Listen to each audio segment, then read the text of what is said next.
Voilà. Alors, on va passer un message aujourd'hui sur le mandat culturel. Le mandat culturel, c'est un message que nous avons reçu depuis un certain temps. Le thème de l'année, quelqu'un sait? Quelqu'un connaît ce thème? Qui connaît le thème? Oui, Antoine? Initiative et créativité avec Dieu. Maman Jeanne nous a remontré un peu comment le pasteur nous a amené petit à petit tous ces derniers temps avec cette thématique. Et c'est très important de revenir sur les fondations.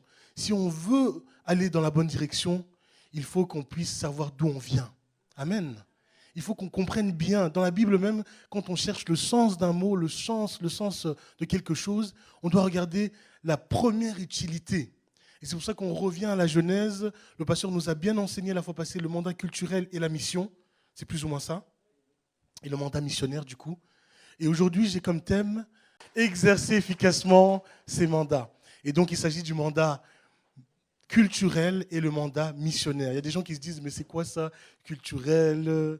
Je travaille dans le ministère de la Culture, je ne sais pas. Ce n'est pas ça. Il faut suivre les anciens messages. Voilà. Et avant d'entrer dans le vif du sujet, j'aimerais mettre une petite vidéo. Si on est prêt à mettre cette vidéo, donc Esmeralda C, elle va lancer la vidéo, attendez un petit peu, et on va se mettre remettez à zéro, et on se concentre un peu sur cette vidéo, on se met un peu en mode cinéma, et si on peut le mettre aussi sur le live, c'est bon? Ok, let's go.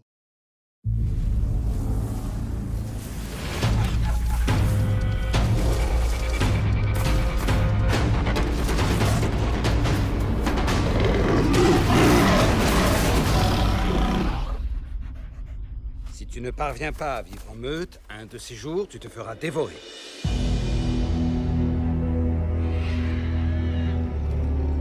Je ne peux m'empêcher de remarquer cette odeur étrange aujourd'hui. L'homme n'a pas sa place! Sauve-toi, Mowgli!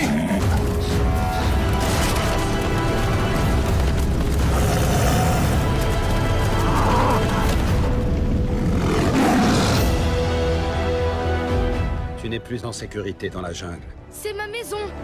Seul l'homme peut te protéger.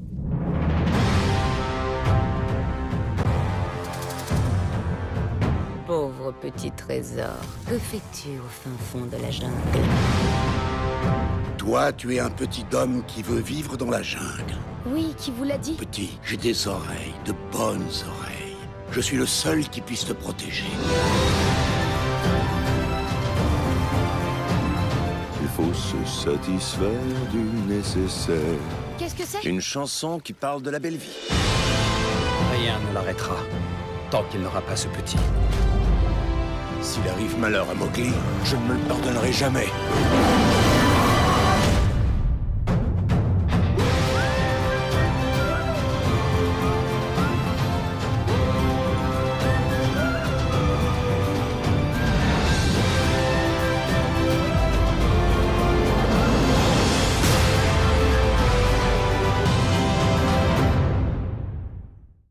Voilà. Donc, vous avez vu le 13 avril. J'ai des tickets là-bas. Je reçois un pourcentage pour ça. Donc, non, c'est déjà passé, c'est sorti en 2016. Il n'y a personne qui l'a vu. Ah, Gert l'a vu. Ah, voilà. Ce film, c'est le livre de la jungle. Et ce qui me frappe, il y a tellement de choses intéressantes. Je n'ai pas eu l'occasion de le voir, malheureusement. Mais c'est que cet homme, Mowgli, ce jeune enfant, se prend pour... Bon, Gert, il se prend pour qui? Pour un... Il a grandi avec qui? Avec les loups. Il a grandi avec les animaux et particulièrement les loups. Il pense plus ou moins, c'est un peu comme Tarzan. Hein, donc, il pense qu'il est des leurs. C'est un homme qui est censé vivre dans la ville, dans la cité, mais il vit dans la jungle avec les loups. Il ne connaît pas son identité. Et on a dit, au départ, le pasteur nous avait montré, nous avons été créés à l'image de Dieu, ce qui nous rend différents des animaux. Mais lui veut rester. Il y avait même ce tigre-là, comment il s'appelle? Shere Khan. Oh, Gert, tu connais bien, hein? Gert, allez. Et ce tigre, Il dit, mais cet homme n'a rien à faire dans la jungle. La jungle appartient aux animaux. Nous avons été créés à l'image de Dieu. Nous sommes différents des animaux. Et la mission qu'il nous a donnée, ce qu'il nous a donné comme mandat, c'est dans Genèse au chapitre 1er, verset 26, si on peut nous afficher cela. Donc le mandat que Dieu a donné, le mandat c'est une mission, c'est une responsabilité, c'est une délégation que Dieu nous donne. Il y a beaucoup de choses dedans. Puis Dieu dit, faisons l'homme à notre image, à notre ressemblance, qu'il domine sur les poissons de la mer, sur les oiseaux du ciel, sur le bétail, sur toute la terre et sur tous les reptiles qui rampent sur la terre. Voilà, on va juste s'arrêter là. Et le mandat missionnaire est inspiré de ce verset, vient de ce verset. C'est un terme, mandat culturel. C'est un terme qui n'est pas dans la Bible, mais qui a été donné sur base de ce verset. Dieu a donné à l'homme d'avoir la domination sur la terre. Disons, d'exercer la domination qui vient de Dieu, parce que c'est Dieu qui est créateur de toutes choses, c'est à Dieu qu'appartient toute chose, et il délègue ce pouvoir à l'homme qu'il a créé à son image. Amen, amen. Vous êtes là? Et du coup, on peut définir, écoutez bien la définition, le mandat culturel comme suit. Le mandat culturel chez les chrétiens fait référence à l'idée que les êtres humains, en tant que créatures de Dieu, image de Dieu, ont reçu la responsabilité de prendre soin de la création et de contribuer au développement de la culture et de la société selon les principes divins. Amen. Dis à ton voisin, tu as une responsabilité. Tu as une responsabilité sur cette terre. Et c'est très important d'être conscient de cela. Parce que sinon, on est là à vivre comme des animaux, sans réduire les animaux, mais les animaux sont des animaux. Et les humains sont des humains. Quand tu es adulte, tu ne peux pas vivre comme un enfant. Vous comprenez? Un adulte a le sens des responsabilités. Je me rappelle, à ma décharge, j'étais dans un camp et on devait s'occuper des jeunes, des enfants en fait. Et on s'occupe dans les camps 24 heures sur 24 des enfants. Et à un moment, c'est fatigant. Et on est parti à la plage et on devait s'occuper d'eux. Ils sont à la plage, ils jouent. Et nous, on commence un peu à se relaxer avec un autre frère. Et on voit d'autres jeunes qui jouent au ballon, à un jeu spécial là. Et du coup, bon, nous, on voulait aussi se relaxer. Alors, on va jouer avec eux. Et puis, il y a d'autres monitrices qui étaient choquées. Comment vous, les responsables, vous commencez à jouer au lieu de vous occuper des enfants? On est trop souvent à côté. On passe à côté de ce que Dieu nous donne comme responsabilité parce qu'on n'est pas conscient de qui nous sommes. On n'est pas conscient de la responsabilité que Dieu nous a confiée. Amen, amen. Donc en gros, le mandat culturel, c'est le mandat donné par Dieu d'exercer la domination sur la terre, de la soumettre et de développer son potentiel latent. C'est-à-dire que tout ce qui est sur la terre, et c'était avant la chute, Dieu a fait toutes choses bonnes. Il a fait des bonnes choses, mais il a confié ça à l'homme de s'en occuper, mais pas juste gérer simplement que les choses fassent comme ça, mais de développer ces choses. Amen. Développer ces choses. Et développer aussi au travers des ressources qu'il a, au niveau de l'extérieur, mais aussi en lui. Dieu a donné à l'homme une intelligence. Donc Dieu appelle tous les êtres humains, étant faits à son image, à remplir la terre de sa gloire à travers la création de ce qu'on appelle la culture. Et la culture, ce n'est pas juste artistique, mais c'est tout ce que l'on fait, qu'on développe et à la gloire de Dieu initialement. Amen. Donc le but, c'est de rendre gloire à Dieu. Rendre gloire à Dieu dans la gestion et le développement de ce qu'il nous a confié. Dis à ton voisin, tu es appelé à rendre gloire à Dieu. Dis à l'autre voisin, tu es appelé à rendre gloire à Dieu. Et dans ce sens, c'est très important de comprendre que le pasteur nous l'avait dit, et je reviens sur ce qu'il a dit, que tous les êtres humains, en fait, ont ce mandat, chrétien ou non chrétien. Et il y a ce qu'on appelle aussi un concept de la grâce commune qui se déclinent de différentes manières, mais il y a des grâces que Dieu a déposées dans tous les hommes, et eux choisissent de rendre gloire à Dieu ou pas. Eux choisissent de croire en Dieu ou pas. Et c'est comme ça que vous allez voir que dans les arts, dans la musique, dans plein de choses, il y a des gens qui font de bonnes choses, de très bonnes choses, normalement, qui sont à la gloire de Dieu. Quand on regarde, on se dit « Waouh !» Et souvent, on se dit « Ah, c'est dommage que la personne ne veut pas faire ça pour Dieu. » Mais même en observant ça, même Picasso,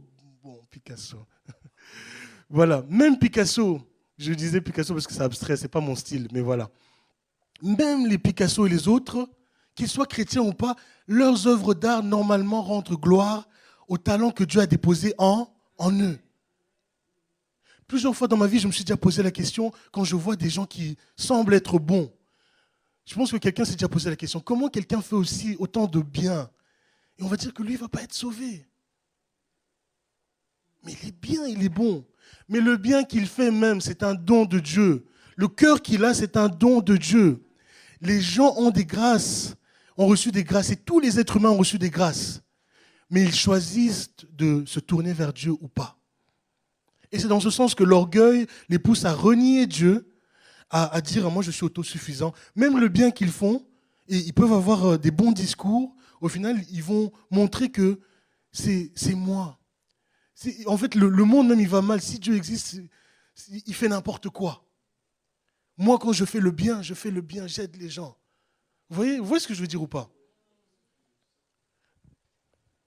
Alors le premier point que nous allons avoir pour ce message est le suivant. Mais on l'a déjà cité, c'est nous sommes créés à l'image de Dieu. Amen. Nous sommes créés à l'image de Dieu avec des capacités particulières, une intelligence qui nous vient de Dieu. Les grands hommes qui ont inventé de grandes choses, les Einstein et autres, ont eu leur intelligence de Dieu. Certains se sont rebellés contre Dieu et d'autres ont reconnu, et on a beaucoup de citations qu'on attribue à Einstein, qui reconnaît que Dieu existe. Dieu, s'il n'y a pas Dieu, les choses ne tiennent pas. Mais il y a beaucoup d'êtres humains aussi, même des grands philosophes, qui développent des choses dans la société dans laquelle nous vivons. Il y a plein de bonnes choses, mais juste qu'il manque un petit quelque chose à cause de la chute. Amen, comme le pasteur nous l'avait dit. Amen, amen. Des musiciens, tu te dis, mais waouh, quelle voix. Mais ils décident de chanter pour leur propre gloire. Et on a dit que c'est tout ce que Dieu a déposé en l'homme, tout ce qu'il a donné comme ressources et talent aussi comme capacité, mais il lui a donné le mandat de gérer cela pour sa gloire. Amen. La première chose qu'il faut bien comprendre, c'est que tout ce qu'on fait, on doit le faire pour la gloire de Dieu. Deuxième point. Nous sommes gestionnaires, pas propriétaires. Est-ce qu'on peut le répéter? Je suis gestionnaire, pas propriétaire. Je ne sais pas si vous êtes déjà arrivé de prêter quelque chose à quelqu'un. Quelque chose qui a de la valeur pour vous. J'ai prêté ma guitare à quelqu'un. Il y a 3 mois.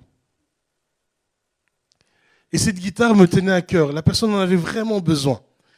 Et je lui ai donné, je lui ai dit, mais rends-la-moi, ramène-la-moi en bon état. Elle est partie loin dans je ne vais pas dire où. Et avec cette guitare, malheureusement, les circonstances ont fait que elle est revenue de cet endroit, cette personne, sans la guitare. Sans ma guitare. Ah là là. Là, je me disais, mais pourtant, j'avais bien dit. Je avais donné des consignes, cette guitare, ramène-la-moi bien. Et donc, une semaine plus tard, je devais donner cours parce que je donne aussi des cours de guitare. J'avais pas de guitare. La semaine d'après, toujours pas de guitare, parce que c'est loin là où la personne était allée. Toujours pas de guitare. Et moi, je ne peux pas donner cours parce que je n'ai pas de guitare. Et je dis, voilà, la semaine prochaine encore, je vais devoir donner cours. S'il te plaît, récupère ma guitare. Pas de guitare. Et la semaine passée, donc ça fait 3 mois, la semaine passée, j'ai récupéré ma guitare. Mais dans quel état?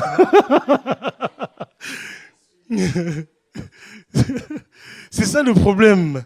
C'est ça le problème. Quand tu es conscient, c'est toi qui as payé pour cette chose, c'est toi qui as créé cette chose. Tu connais la valeur. Tu ne blagues pas avec, tu en prends soin. Mais la personne à qui tu la confies n'est pas toujours consciente. Elle n'a pas payé le prix de cela. Mais je ne dis pas que c'est la faute de la personne. Il y a eu des circonstances. Mais de toute manière, j'ai récupéré ma guitare dans un état. Voilà. Ce qu'on ne doit pas oublier, c'est que nous ne sommes que gestionnaires de tout ce que nous avons.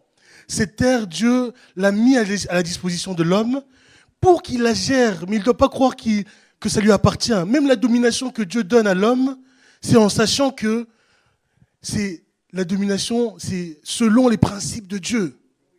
Pour la gloire de Dieu. Ce n'est pas détruire les choses. Et l'homme, malheureusement, a reçu un merveilleux jardin. Il a été chassé du jardin à cause de la désobéissance. Il a commencé à vivre dans cette jungle qui est ce monde.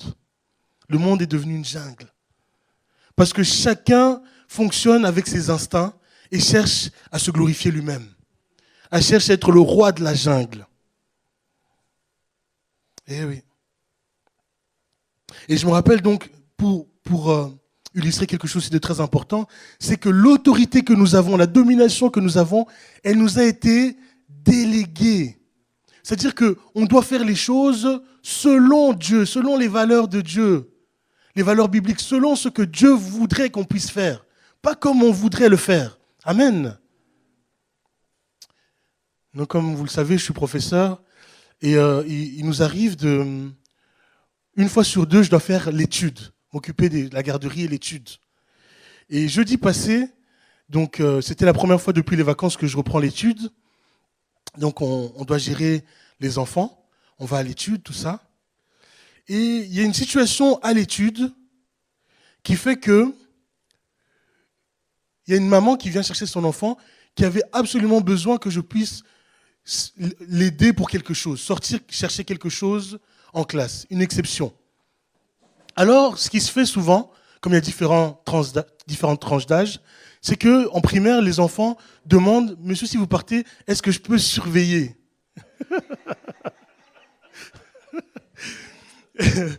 Bon, je dis « Ah, bon, vas-y, tu vas surveiller. » Tout le monde « Bon, je veux surveiller. » Bon, je donne à un des plus grands de surveiller. Et donc, je pars. Je fais ma chose, ça ne durait même pas une minute.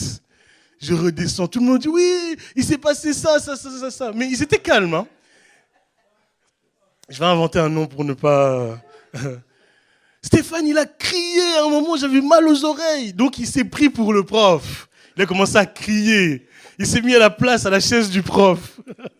Il a commencé à maltraiter les autres. Et son petit frère qui est turbulent, il l'a même tapé. Parce qu'il ne voulait pas écouter. Je ne sais pas si vous comprenez. Donc, il avait une autorité qui lui a été déléguée, mais il a abusé de cette autorité. Et c'est ce que l'homme a fait. Avec toute la création qui était merveilleuse.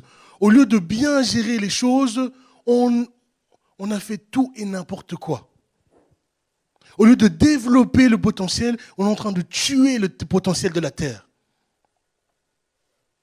Même les parents, Dieu vous donne des enfants, c'est aussi une gestion, c'est une responsabilité. Amen, amen. Et c'est d'ailleurs même la première institution que Dieu a donnée, c'est la famille. Le premier endroit où le mandat culturel est transmis, c'est dans la famille. C'est même pas à l'église, c'est dans la famille. On enseigne aux enfants, on doit enseigner aux enfants que vous vivez pour Dieu. Vous devez rendre gloire à Dieu. Chacun d'entre nous a un potentiel. Tu peux faire beaucoup de choses dans la vie, mais assure-toi de le faire pour la gloire de Dieu. Amen. Alors on va avancer. Le point suivant, c'est ce que tu as reçu. Non, c'était avant, un autre point. Ce que Dieu t'a confié a de la valeur. On l'a pas noté ce point ? Ce que Dieu t'a confié a de la valeur. Est-ce que tu peux le dire à ton voisin ? Ce que Dieu t'a confié a de la valeur. Ce que Dieu t'a confié a de la valeur. Si on peut aller dans Matthieu, chapitre 25, au verset versets 14 à 30. On va lire rapidement, mais on ne va pas aller loin dans l'explication de ce texte. Matthieu chapitre 25, versets 14 à 30. Voilà. Ce sera en effet pareil au cas d'un homme qui, partant pour un voyage, appela ses serviteurs et leur remit ses biens. Il donna 5 sacs d'argent à l'un, 2 à l'autre, et au troisième, 2 à l'autre et 1 au troisième. À chacun selon sa capacité, puis il partit aussitôt. Celui qui avait reçu les 5 sacs d'argent s'en alla travailler avec eux et gagna 5 autres sacs d'argent. De même, celui qui avait reçu les 2 sacs d'argent en gagna 2 autres. Celui qui n'avait reçu qu'un alla creuser un trou dans la terre et cacha l'argent de son maître. Donc cette parabole est très connue, la parabole des talents. Et les talents, c'est de l'argent. C'est de l'argent, c'est des pièces d'or. C'est une grande valeur. Et le point, c'est que ce que tu as reçu a de la valeur. Chacun d'entre nous a reçu quelque chose de valeur. C'est de l'argent, c'est de l'or. Ça vaut beaucoup. Même si tu as reçu qu'un seul talent, même si tu penses ne pas avoir beaucoup de talent, cette fois-ci je parle de capacité, mais sache que le peu que tu penses avoir a de la valeur. Amen.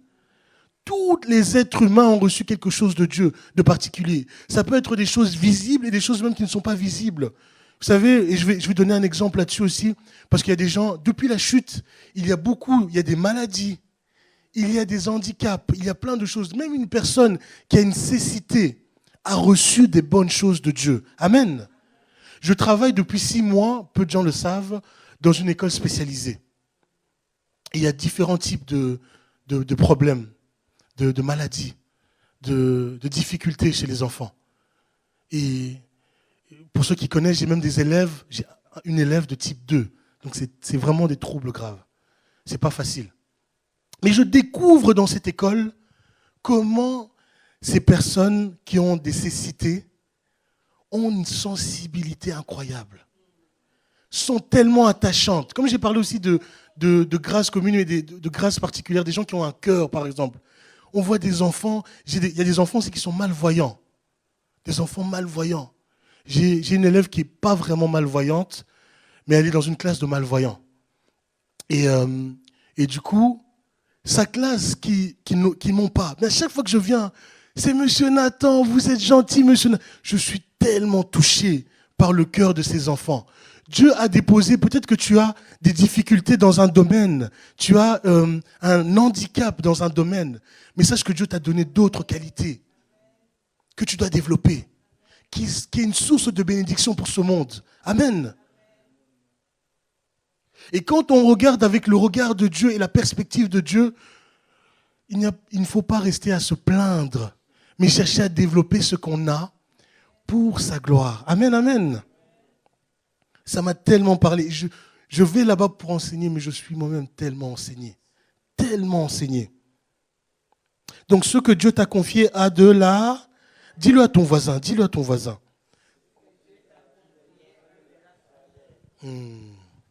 Ça a de la valeur. Ça change tout. Si tu veux gérer efficacement, tu dois savoir que ce que tu as a de la valeur. On n'en est pas conscient. On n'en est pas toujours conscient. Alors le point suivant, c'est, ça va être le dernier point. Ce que tu as reçu n'est pas seulement pour toi. Dis-le à ton voisin, ce que tu as reçu n'est pas seulement pour toi. Pasteur, ce que tu as reçu n'est pas seulement pour toi. Donc Dieu a confié à chacun d'entre nous des choses d'une grande valeur. Il veut qu'on développe cela, mais pas pour nous-mêmes, pas seulement pour nous enrichir, pas pour être connus. Et malheureusement, l'être humain sans Dieu fait beaucoup de choses pour lui-même. C'est de l'égoïsme, l'orgueil. Et même lorsqu'on regarde seulement pour sa famille. Et en réalité même, ce que Dieu a donné à l'Église n'est pas seulement pour l'Église des 4 murs, c'est pour le monde. Amen. Pour bénir le monde. Dieu a déposé des choses en toi que tu vas développer et tu vas bien utiliser que lorsque tu ne le fais pas seulement pour toi. Si tout est centré sur toi, si tes biens sont que pour toi, si tes talents sont que pour toi, si ton temps, il n'y a que du temps pour toi, tu es égoïste. Et ça ne glorifie pas Dieu. Amen. Alors je vais clôturer et la fois prochaine, on continuera sur des applications, d'autres applications.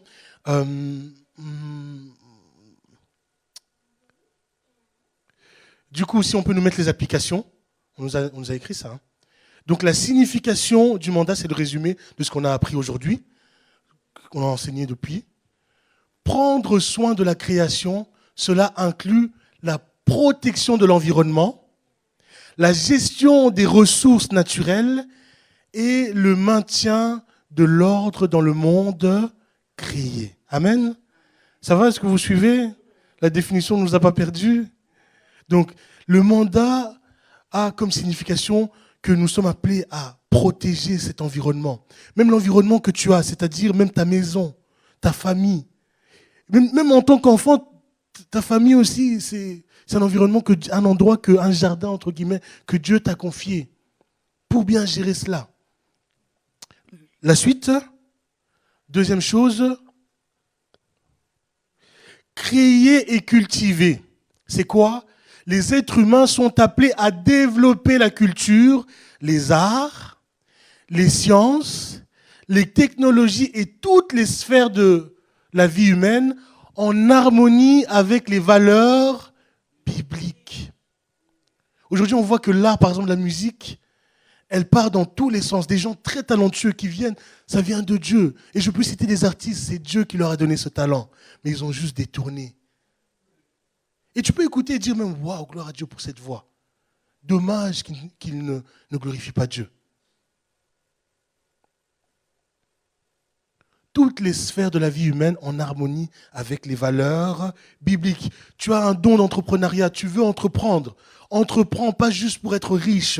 Il y a des valeurs. Dans le livre de Jacques, l'apôtre Jacques s'insurge contre les riches. Il leur dit, mais votre argent, comment vous l'avez eu? Vous voyez? Il y a beaucoup de gens, la plupart des gens qui sont les plus riches dans ce monde font des choses qui sont contraires aux valeurs bibliques pour s'enrichir encore plus. Je crois que quelqu'un même avait essayé d'émettre une théorie, bon, c'est toujours facile de le dire quand on n'a pas l'argent, que l'homme le plus riche, s'il donnait juste un petit peu de sa fortune, mais il peut éteindre un grand pourcentage de la pauvreté dans le monde. Mais c'est facile de le dire quand on n'a pas son argent. Voilà. Alors, point suivant, dominer avec justice, c'est la domination sur la création n'implique pas une exploitation destructrice, mais plutôt une gestion responsable et bienveillante qui reflète le caractère de Dieu. Je ne vais pas commenter. Maintenant, les applications pratiques, on va terminer avec ça. Les 3 applications pratiques. Dans la perspective chrétienne, le mandat culturel implique travailler pour le bien commun dans les domaines sociaux, politiques, économiques et culturels. C'est-à-dire dans toute la société, mais pas pour nous. Dieu a placé des politiciens, on voit des Daniel et d'autres, mais ils ne faisaient pas les choses pour eux. Aujourd'hui, les politiciens, c'est que pour eux. Le bien commun. Amen. Développer des structures et des institutions qui reflètent la justice, la paix et l'amour de Dieu. Parmi nous, il y a des gens qui peuvent développer ce genre de choses.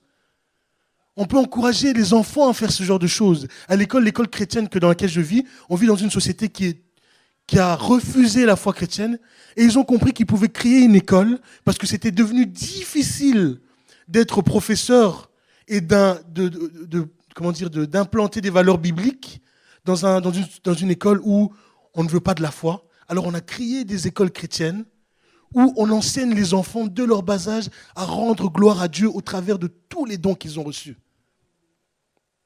Tu peux être un architecte, tu peux être un médecin, Tu peux être même un simple vendeur, mais avec des valeurs simples, entre guillemets, comprenez, avec des valeurs bibliques.